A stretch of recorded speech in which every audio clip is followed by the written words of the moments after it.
ശത്രുവാ നീ.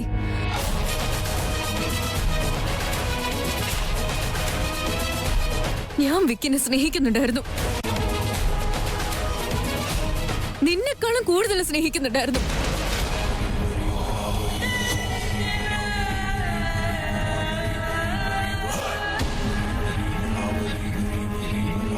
അതുകൊണ്ടാ ഇത്രയൊക്കെ ചെയ്തത്.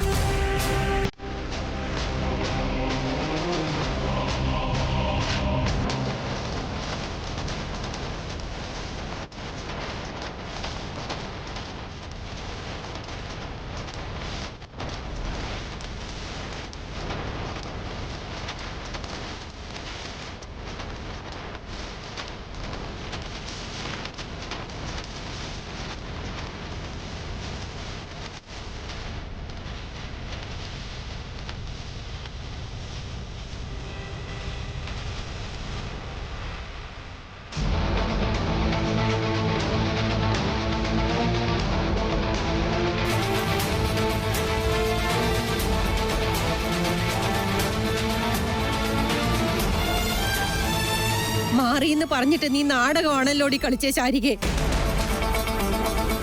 നീ എന്റെ ചേച്ചിയുടെ മോളാണെന്ന് കരുതി ചേച്ചിയുടെ മുഖം നോക്കി ഞാൻ നിനക്കൊരു അവസരം തന്നതാ.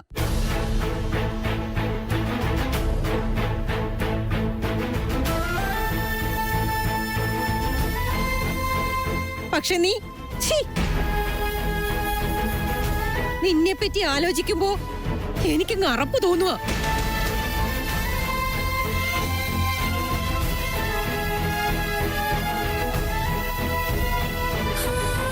നിന്നെ പോലുള്ളവരെ പെൺവർഗത്തിന് അപമാനമാണടി.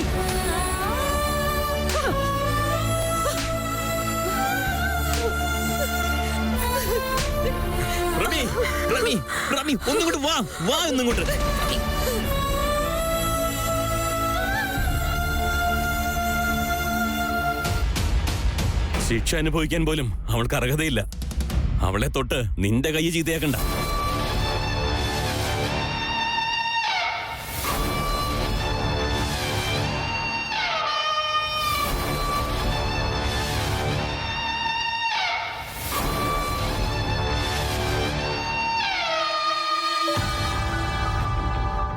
അല്ല വേദാന്തേ, മണ്ഡപത്തിലുള്ളത് ശാരികയാണെന്ന് അറിഞ്ഞിട്ട് കൂടി ആരതിക്ക് എന്തെങ്കിലും പറ്റുമെന്ന് പറഞ്ഞിരുന്നില്ല. പക്ഷെ ആരതിയെ കിട്ടിക്കഴിഞ്ഞിട്ടെങ്കിലും നിനക്കൊന്ന് പറയാമായിരുന്നില്ലേ?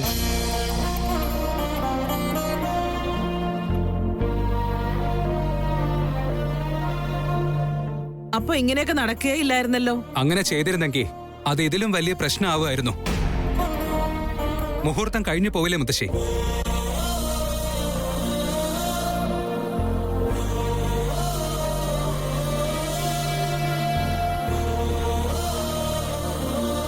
ഞാൻ അമൂലയ്ക്ക് വാക്ക് കൊടുത്തിരുന്നു, ഈ കല്യാണം ഒരു കാരണവശാലും മുടങ്ങില്ലെന്ന്.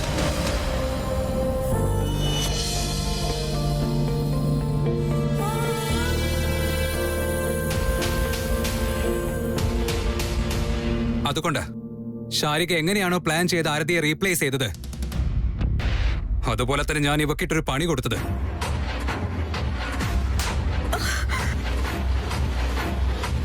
ഇനി ആരെ കാണാൻ ഇവിടെ നിൽക്കുന്നത്? നീ ഒരു മനുഷ്യനാണോ?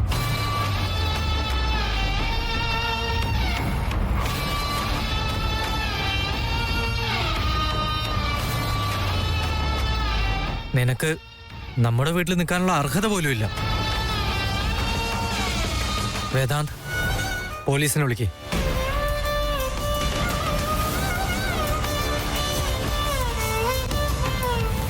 സിദ്ധാർത്ഥ്, ഒരു മിനിറ്റ്. ആദ്യ മിണ്ടാതിരി. നിങ്ങൾ ഇത്രയും ദിവസം ഇവളെ വിട്ടതുകൊണ്ടാണ് ഇവളിപ്പോ ഇങ്ങനെയൊക്കെ ചെയ്തത്. തെറ്റ് ചെയ്യുമ്പോൾ നല്ലത് പറഞ്ഞു കൊടുക്കാത്തോണ്ടാ ഇവളിപ്പോ ഇങ്ങനെയൊക്കെ ചെയ്യുന്നത്. കിടക്കട്ടെ ലോക്കപ്പിൽ, അങ്ങനെങ്കിലും നന്നാവട്ടെ. അതെ, ഇവളെ പോലീസിൽ ഏൽപ്പിക്കുക തന്നെ വേണം.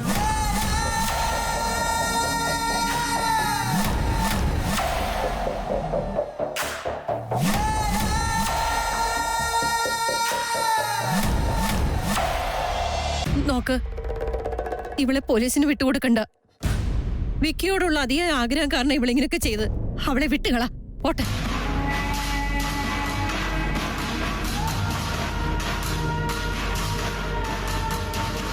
ഇനിയും നീ ഇവിടെ എന്ത് കാണാനാ നിൽക്കുന്നേ? ഇറങ്ങിപ്പോ.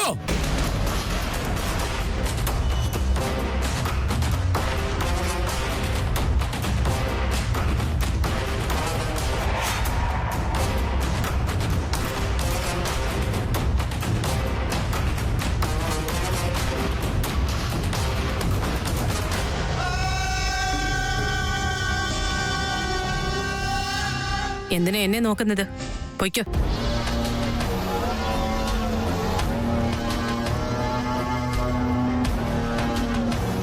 നിക്കവിടെ.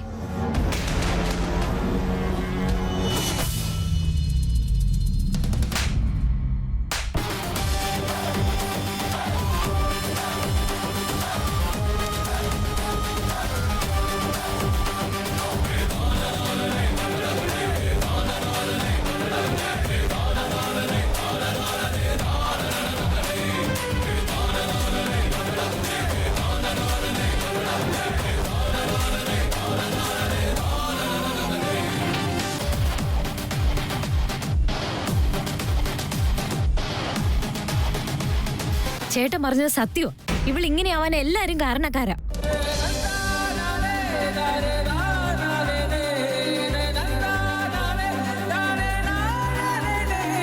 ഇപ്പോഴും ഇവളെ രക്ഷിക്കാനല്ലേ അമ്മയെ നോക്കുന്നേ.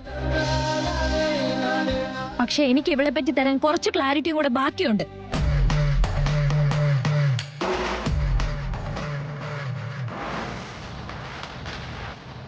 എന്താണെന്ന് വെച്ചാ എന്റെ ഇവളുടെയും കണക്ക് ഇതുകൊണ്ടൊന്നും തീരില്ല.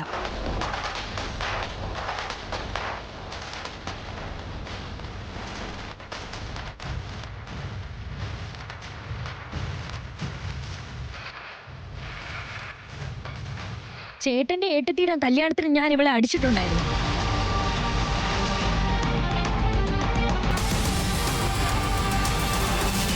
എന്തിനാണെന്നറിയോ? അന്ന് ആവശ്യമില്ലാത്ത മോഷണ കേസ് എന്റെ മേൽ ആരോപിച്ചത് ഇവളാ.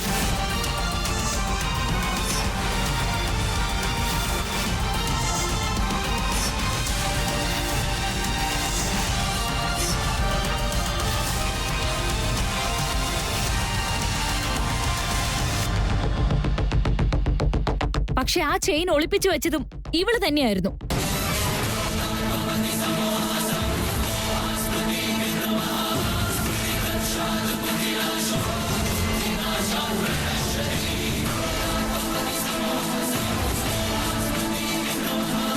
അന്ന് എന്റെ മര്യാദയ്ക്ക് ഞാൻ വെറുതെ വിട്ടു. ഇന്ന് എന്റെ ചേച്ചിയുടെ ജീവൻ വെച്ചാ നീ കളിച്ചത്. പക്ഷെ നിന്റെ മനസ്സിൽ ഇരുട്ടാ ഉള്ളേന്ന് അറിഞ്ഞിട്ടും വെറുതെ നിൽക്കുമായിരുന്നു ഞാൻ. എന്റെ ചേച്ചിയുടെയും ജീവിതത്തിൽ ഓരോ പടിയിലും നീ ചെയ്തത് ദുഷ്ടതരം മാത്രം. ശല്യപ്പെടുത്തിയിട്ടുണ്ട്.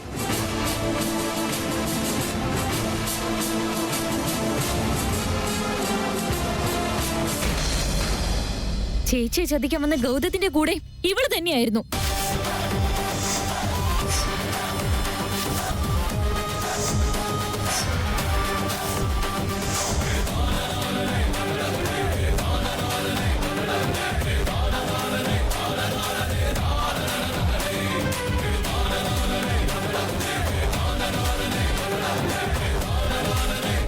അന്ന് ഞാൻ ഒറ്റയ്ക്കായിരുന്നു.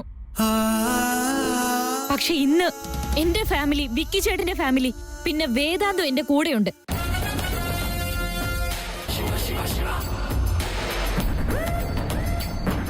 നന്നാവാൻ നിനക്ക് കുറെ അവസരം ഉണ്ടായിരുന്നു. എന്നിട്ട് നീ ഒന്നും പഠിച്ചില്ല.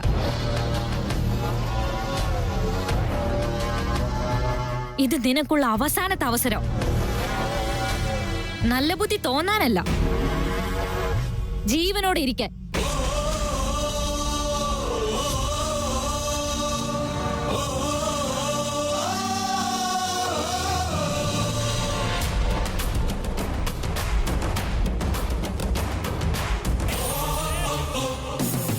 ഇനി മുതൽ നീയല്ല, നിന്റെ നിഴല് പോലും ഞങ്ങളുടെ വീടിന്റെയോ വിക്കി ചേട്ടന്റെ വീടിന്റെയോ മുകളിൽ വീഴാൻ പാടില്ല.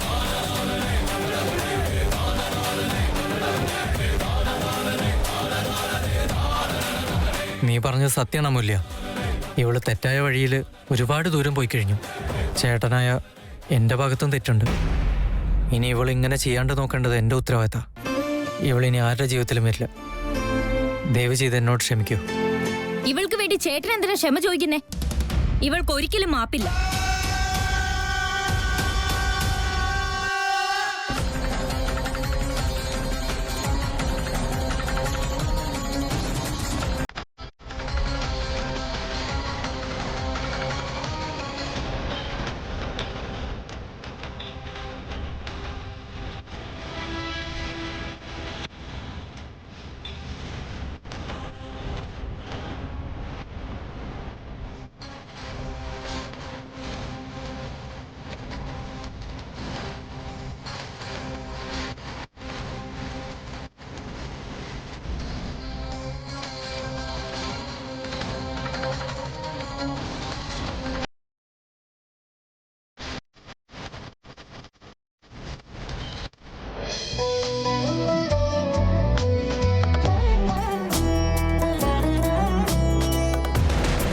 താങ്ക് ഗോഡ്, ഇവളെന്തായാലും എന്റെ പേര് പറഞ്ഞില്ല.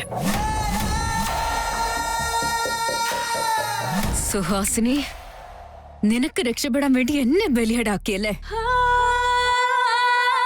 ഈ സാരിക ആരാണെന്ന് നിനക്കിന്നും ശരിക്കും അറിയില്ല. നിന്റെ ജീവിതം നരകമാക്കി നിന്നെ റോഡിൽ ഇറക്കില്ലെങ്കിൽ എന്റെ പേര് സാരിക എന്നല്ല.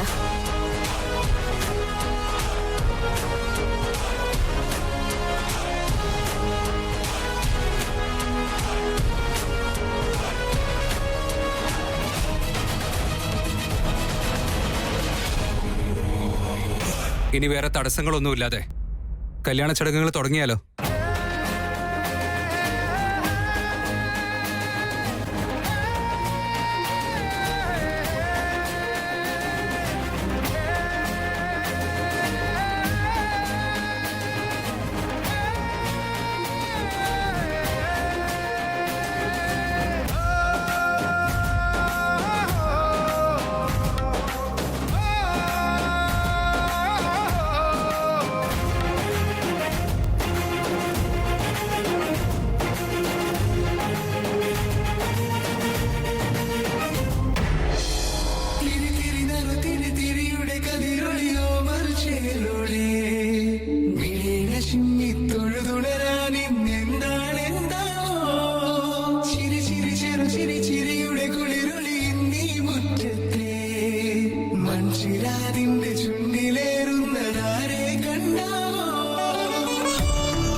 നിന്നെ പോലെ വേറെ ആരുമില്ല.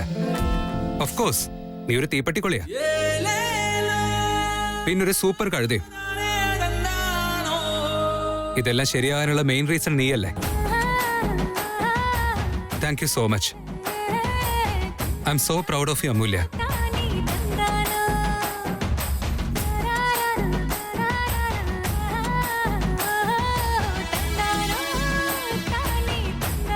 ഈ കല്യാണം നടത്തണമെന്ന് നമ്മൾ രണ്ടുപേരും ആദ്യം സംസാരിച്ചത് എനിക്ക് ഇപ്പോഴും ഓർമ്മയുണ്ട്.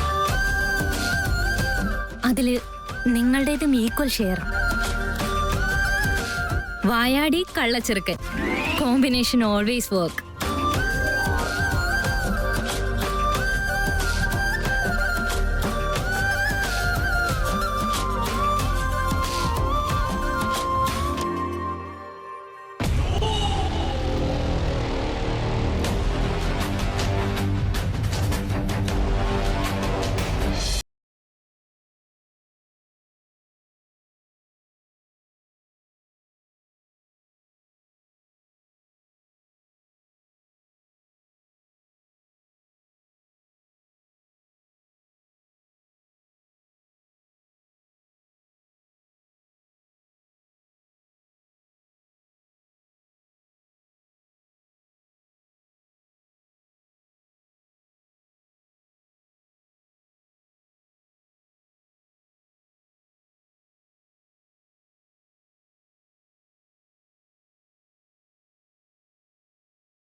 രണ്ടുപേരും സുഖമായിട്ടിരിക്കട്ടെ.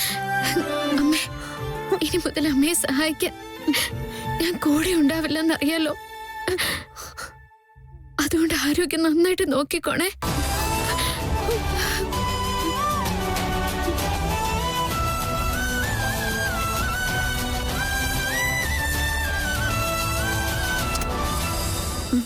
നീയും നിന്റെ ആരോഗ്യം നോക്കി അവിടെ എല്ലാവരും നന്നായിട്ട് നോക്കണേ മോളെ.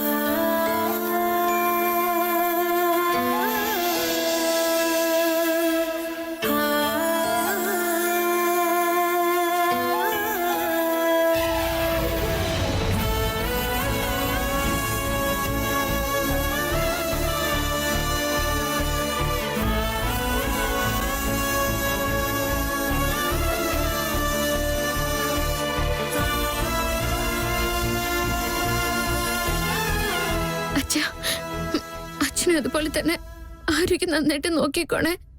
പെൺമക്കൾ എങ്ങനെയായിരിക്കണമെന്നതിന് നിന്നെക്കാളും വലിയ ഉദാഹരണം ഇല്ല.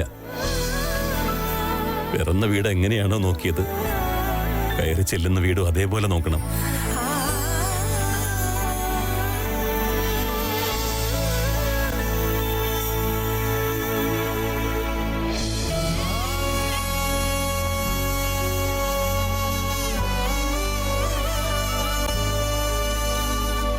അമ്മു, ഇനി മുതൽ നീയാണ് ഈ വീട്ടിലെ മൂത്ത ചേച്ചി. എല്ലാവരുടെ കാര്യങ്ങളും നോക്കുന്നതിനിടയിൽ നിന്റെ കാര്യങ്ങൾ നോക്കാൻ മറക്കരുത്.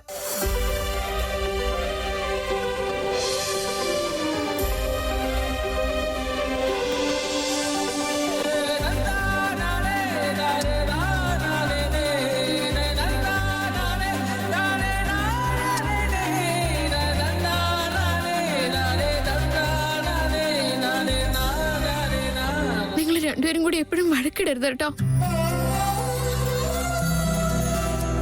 അമ്മയ്ക്ക് നിങ്ങളുടെ പുറകെ നടക്കേണ്ട അവസ്ഥ ഉണ്ടാക്കി വെക്കരുത്. അമ്മ പറയുന്നതെല്ലാം കേട്ടോണം കേട്ടോ.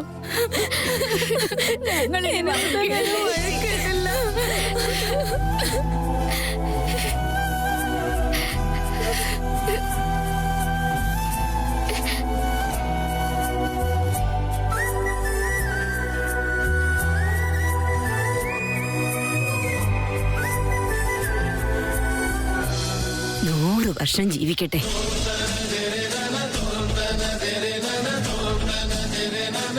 Welcome to the family.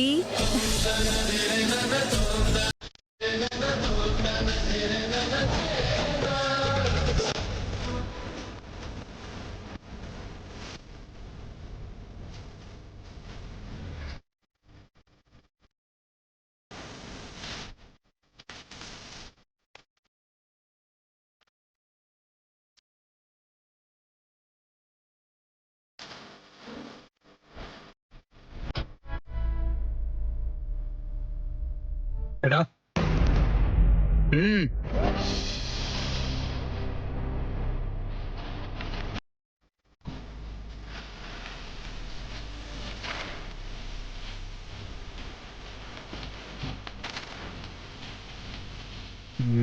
God bless to both of you.